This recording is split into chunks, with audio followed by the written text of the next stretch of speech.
حضرت مونږ که وګورو نو نن سبا چې کوم دی د فتنې فساد دور دی یا د سوشل میډیا یو یلغار راغلی دی، نوجوان نسل د مذهبي طبقې نه بالکل متنفره شوی دی. په داسې حالاتو کې تاسو سره بلها ځوانان د زړه نه مینه لري، نو په ولس کې یا په ځوانانو کې د دې محبوبیت او مقبولیت راز تاسو څه دی؟ دا یې څه خاص وجه هغه خو ما ته نه ښکاري، خو ما ته داسې محسوسیږي جی چې یاره د قرآن مجید سره زما چې کوم مینه کوم محبت دی، جی نو زه وایم چې په خپله هسې محسوس وم. الله جل شانو دې لوی نه موږ وساتي. آمین. خو زما انتهایی محبت دی، همیشه د قرآن دپاره ما روټۍ پرېښې ده، ښه سکاک مې پرېښی دی، پیسې مې پرېښي دي، کور مې پرېښی دی او قرآن مجید هغې له مې ټایم ورکړی دی. نو کیدای شي دغه وجه کیدای شي. دویم هغه زموږ د مشرانو دعاګانې دي چې انتهایی ډېر زیات هغه ما په دعا کې یاد ساتي. زموږ والد صاحب ما ته دعا کوله. زما مشر ورور دی مولانا ډاکټر ایاز صاحب، هغې پېښور یونیورسټۍ کې اګریکلچر یونیورسټۍ کې پروفیسر دی. نو هغې ډېره زیاته دعا هم کوي او تربیت هم کوي، او په هر موړ باندې هغه زما تربیت کوي چې داسې نه ده پکار، داسې پکار ده، نن سبا تقاضي څه دي د هغې مطابق ته کار کوه. نو د هغې د وجې نه کیدای شي داسې. او بل دا چې کوشش دا کوم چې د استادانو نه مې دا زده کړي دي چې کله ستا په قول او فعل دې تمامو څیزونو کې اخلاص وي نو کار به ډېر زیات کېږي. که تاسو ته یو مثال زه پیش کړم، هغه مولانا عدنان کاکا خیل صاحب یو ورځ موږ ته دا قصه کوله، واقعه کوله چې ډاکټر ذاکر نایک صاحب چې کوم دی هغه په دوبۍ کې نو ما ته ټایم اغوستو چې یاره ما له ټایم راکړي ملاقات ورسره وکړم. نو ټایم ما ته میلاو شو، نو زه ورسره کېناستم، ما ورته ویل جي زه ستاسو نه یو تپوس کوم. وایي ما ته وایي چې جي وایه څه تپوس کوې؟ وایي ما ورته وایي چې ستاسو د آی آر اف دی وغیره دا څونه څیزونه دي، ویب سایټس دي په لکونو باندې، او دونه غټ سیسټم هغه ستاسو سکول هم چلیږي، دا تمام څیزونه. وایي ما ورته وایي چې تاسو ته فنډینګ څوک کوي؟ دا تپوس مې دی او ستاسو طریقې کار. نو ما ته وایي چې یاره دا فنډینګ چې دی که نه، زما زه هر یو کار شروع کوم د هغې 11 اصول دي، 11 او دا فنډینګ په 11 نمبر باندې دی. ما ورته وایي چې په ړومبي فرست پوزیشن باندې په ړومبی اصل چې کوم دی هغه څه شی دی ستاسو؟ اول تاسو څه ته ګورئ؟ هغه اول هغه اخلاص دی چې زه همیشه دا ګورم که نه چې زه کله یو کار سټارټ کوم نو دا وایم چې زما په زړه کې څه بل څه خو نشته، چېرته شهرت خو نشته، څه عزت دپاره خو نه یم لګیا، پیسې دپاره خو نه یم لګیا. دا تمام څیزونه چې زما په زړه کې څو بوري زه هغې پورې کار نه سټارټ کوم. چې کله ما ته پته ولګي چې زما زړه صفا شو او دا صرف د الله جل شانو د رضا دپاره زه کوم، نو ټولې لارې الله ما ته داسې کوله او داسې اساني کې زه بیا نه خبرېږم، کار هغه چلیږي رواني. نو کیدای شي دغه ما کوشش کړی دی د خپل کوشش مطابق د اخلاص نه مې کار اخیستی. نو کیدای شي دغه وجه وي چې خلک ډېر زیات محبت کوي، او حقیقت حال دا دی چې خلک دونه محبت کوي چې دا محبت اورلوډ شوی دی. صحیح. حضرت که مونږ وګورو ستاسو په مزاج کې یا ستاسو په انداز بیان کې چې کوم دی د تصوف هغه رنګ چې کوم دی هغه جوت دی، نو دا صرف تر مطالعې تر حده پورې چې کوم دی دغه شغف دی که نه په عملي میدان کې هم ستاسو د تصوف سره څه وابستګي شته؟ زه خو انتهایی یو کمزوری انسان یم، خپل کوشش کوم چې خپل ځان ټیک کمول. ډېرې کمزورۍ دي، ډېر کمی کوتاهۍ، او دا دور داسې دی چې بس په دې کې روغ او پاک پاتې کېدل دا انتهایی مشکل دی. بالکل. نو خپل کوشش زه کوم چې یاره په خپله باندې ټیک شم، دا زما اولنی کاري اولنی دغه کوشش یې زما. دویمه خبره هغه زما دا ده چې هر ځای کې چې پته نه لګي الله داسې یو ترتیب مقرر کړی دی چې کوم استاذ هم ماته میلاو شوی دی هغه دومره بهترین مخلص انساني او بهترین مربي چې زه ته په خپله حیران یم چې الله دا ماله څه راکړي. هر استاذ ما سره داسې رویه ساتلې او داسې تربیت یې زما کړی دی، کیدای شي د الله جل شانو طرف نه داسې یو فیصله وه. یوه خو دا خبره. دویم زما چې کوم هغه چې مونږ ته تصوف وایو او یو روحاني تعلق وایو، نو هغه زما د یو داسې شخصیت سره دی چې د هغې نه زه وایم چې د هر مکتب چې کوم علما دي یا عوام دي هغه به د هغې نه متاثر وي. هغه زموږ حضرت مولانا مفتی مختار الدین شاه صاحب دی چې د هغې سره صرف زما یو څو ملاقاتونه شوي دي او لږ شان زه په خدمت کې هم پاتې شوی یم، هغه هم د عدنان کاکا خیل صاحب د برکته. نو د هغې سره زما دغه لږ شان تعلق پاتې شوی، یو خو دغه یو بنیاد. دویمه خبره هغه دا و چې زما چې کوم دغه د مطالعې د لاندې کوم کتابونه دي نو په هغې کې څه داسې شخصیات دي چې هغه په روحانیاتو باندې د هغې ډېره لویه تذکره کوي. لکه امام رازي رحمت الله علیه همیشه زما هغه د مطالعې هغه مدار چې کوم دی هغه امام رازي رحمت الله علیه دی. هغه اصل پوینټ چې کوم دی هغه د امام رازي رحمت الله علیه کتابونه دي، هغې زندگی ده. زه کوشش کوم چې هغې سوی چې هغه په خپل ژوند کې راولم، کوشش کوم د هغې دپاره. هغې چې ټول کتابونه تاسو راچوت کړئ هغه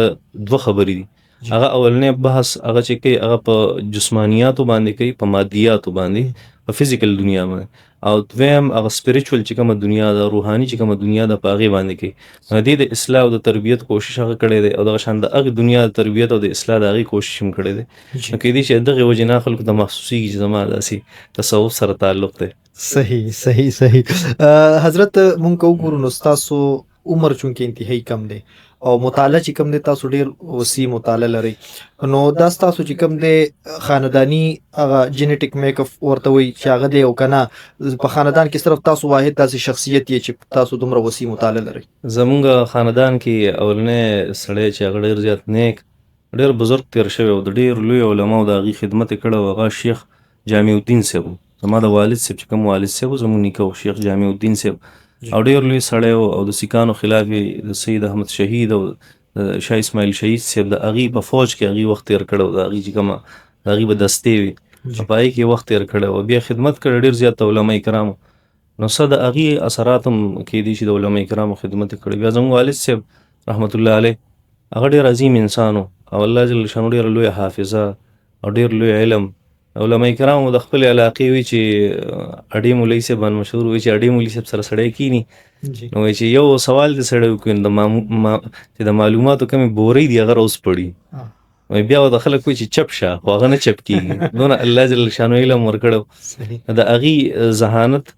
هغه خو جینیټیکلي کیدای شي هغه هم کیدای شي، او دغه شانتې د هغې سره ناسته پاسته د هغې سره هغه زموږ علما کرام مونږ چې به تخصص کو مونږ ته به دا خبره هغه مشرانو کوله، او په کتابونو کې هم دا خبره ده چې یاره